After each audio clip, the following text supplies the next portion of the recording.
नमस्कार, मैं हूं अमृत शर्मा। आप देख रहे हैं स्टेज टाइम्स।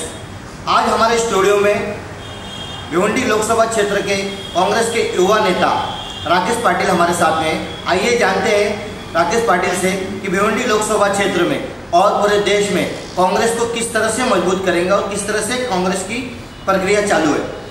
नमस्ते राकेश जी, पहले तो मैं आपको बधाई देना चाहता हूँ कि आप हमारे स्टूडियो में आए और स्टूडियो में आपने आके हमें मुलाकात की।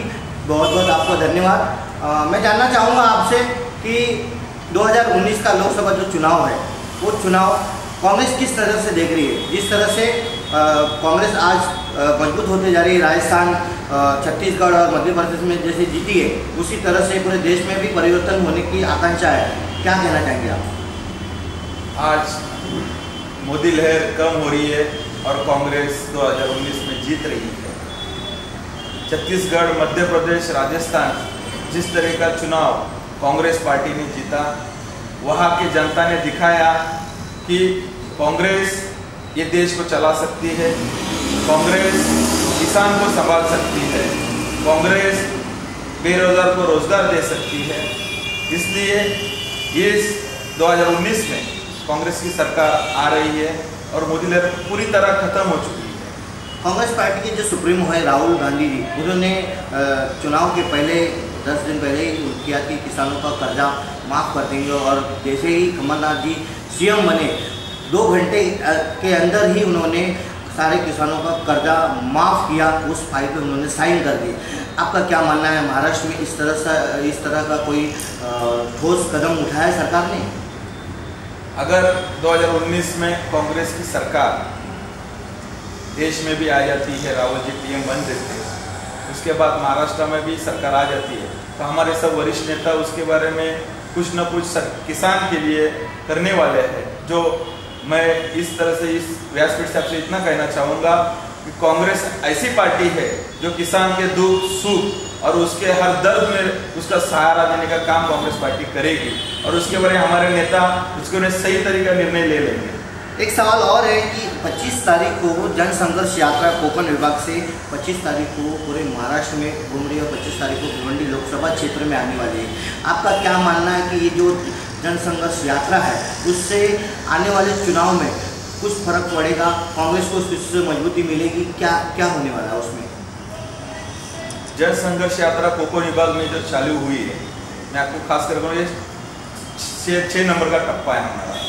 उसमें सामान्य महाराष्ट्र के अध्यक्ष हमारे अशोकराव जी चौहान साहब, उन्होंने ये अध्यक्षता में ये संघर्ष यात्रा चालू की।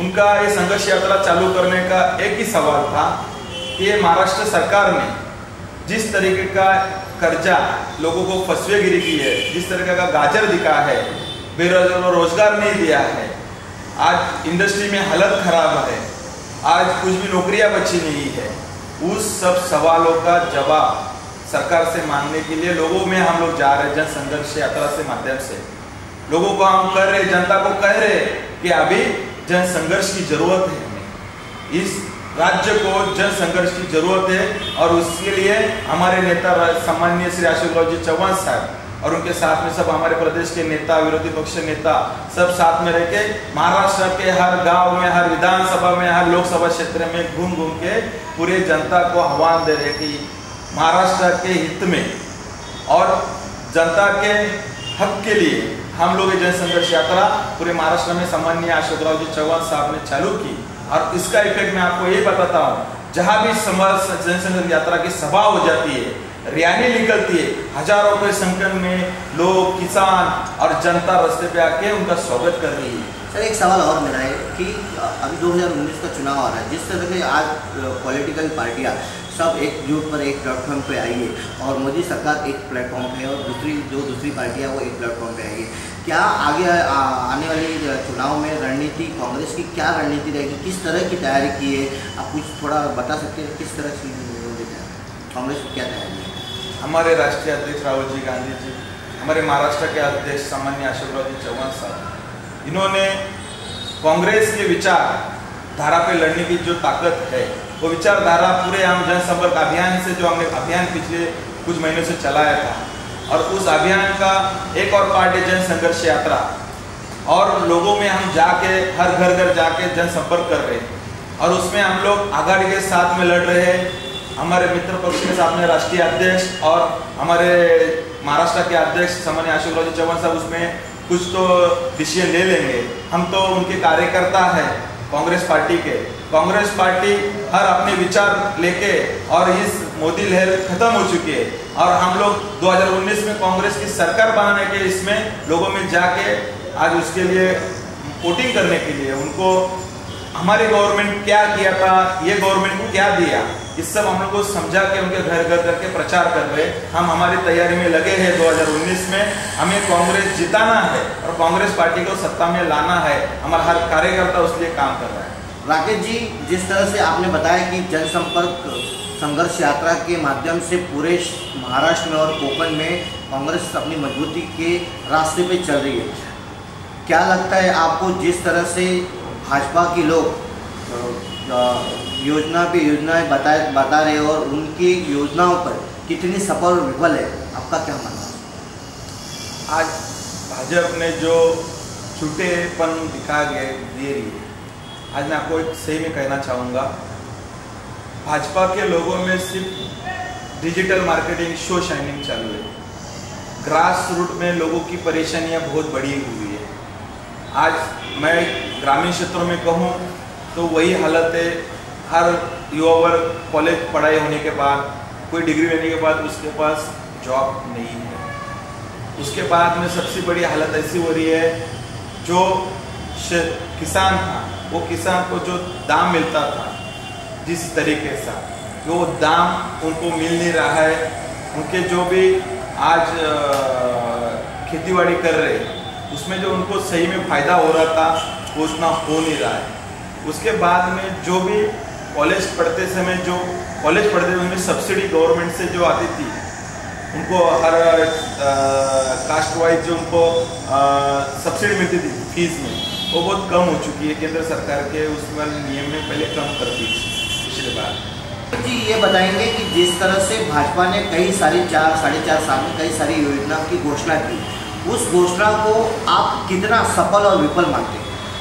मैं इतना कहना चाहूँगा, जो कांग्रेस की सरकार ने जो योजना लाई थी वो योजना ही इन्होंने सिर्फ नाम बदल दिए है और वही योजना आगे कर रही है।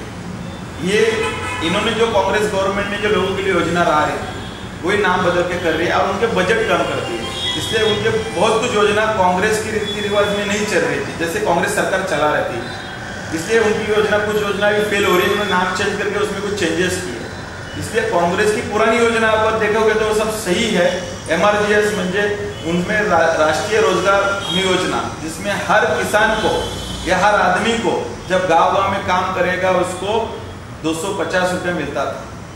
आज वो MRGS का नाम बदल रही है, वो योजना में कुछ चेंजेस किए, इसलिए वो इतना सफल नहीं दिख रहा है। ऐसे यही मैं कहना चाहूँगा उसमें, क्योंकि योजना थी कांग्रेस की, उन्होंने कुछ नाम बदल दिया और वो योजना लागू की है, इसलिए वो असफल है। राकेश जी, एक राजनीतिक सवाल है कि लोकसभा चुनाव की तैयारी लगभग सभी पार्टियों ने की है। 2019 का चुनाव में बड़ा घमासान होने वाला है, ये सभी चैनल और सभी पॉलिटिकल लोग जानते हैं। तो क्या भिवंडी से जो कांग्रेस की उम्मीदवारी मिलने वाली है कांग्रेस को, उसमें कई कांग्रेस के उम्मीदवार हैं, उसमें एक नाम आपका भी शामिल हुआ है। तो आपका क्या मानना कि अगर पार्टी आपको टिकट देती है तो आप क्या करने वाले हो? किस तरह से भिवंडी लोकसभा क्षेत्र की जनता को आप विश्वास में लोगे?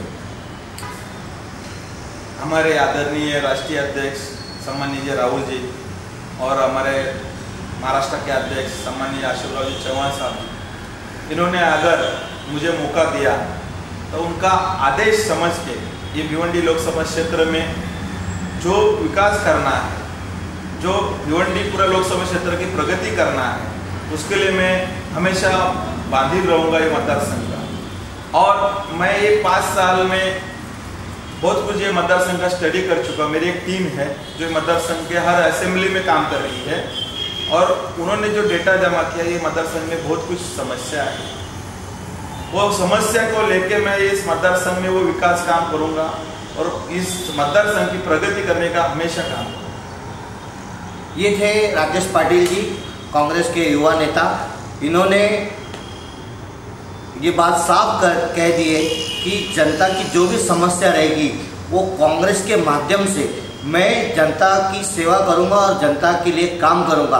अगर कांग्रेस पार्टी ने मुझे आदेश दिया तो मैं पूरी तरह से सच्चाई से निभाऊंगा।